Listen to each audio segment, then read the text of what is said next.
What's up, guys? Nate back here with a quick knowledge drop. Today, what I want to talk to you about is the surface that you're lifting on or that you're training on.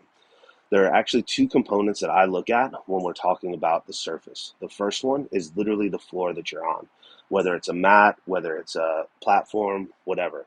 The second thing is actually what's on your feet. So that is what translates force from your body into the ground. So, first off, the surface that you're on. If I had my way, we would all be lifting on something that's hard, that's firm, that's solid.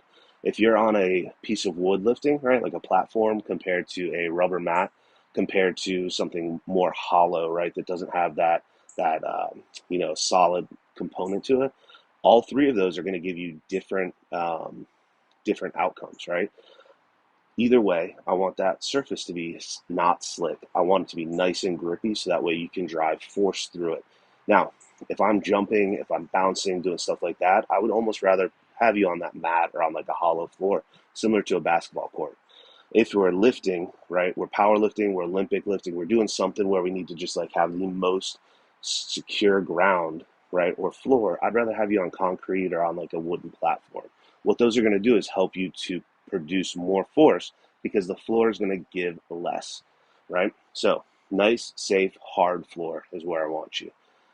People love, for whatever reason, to put foam, to put Bosu balls, to put Swiss balls between you and the ground. That's cool.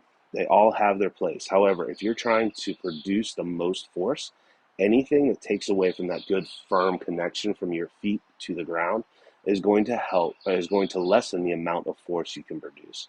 So, knowing that, if you're squatting on a Bosu ball, for whatever reason, right, drop the weight down. Make sure that you can safely move the weight that you're loading on whatever surface you're on.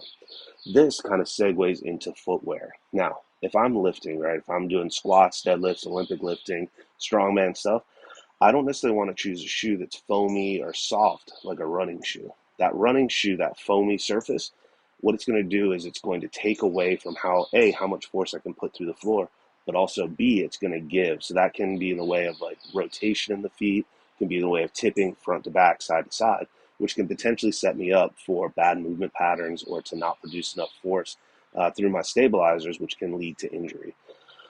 Now, if I'm going to be doing a CrossFit WOD, if I'm going to be doing a jumping workout, something where I'm going to have to move, running, agility, that kind of stuff, then I don't necessarily want to be in a lifting shoe and a Converse and something that's hard, stiff, that has no cushion.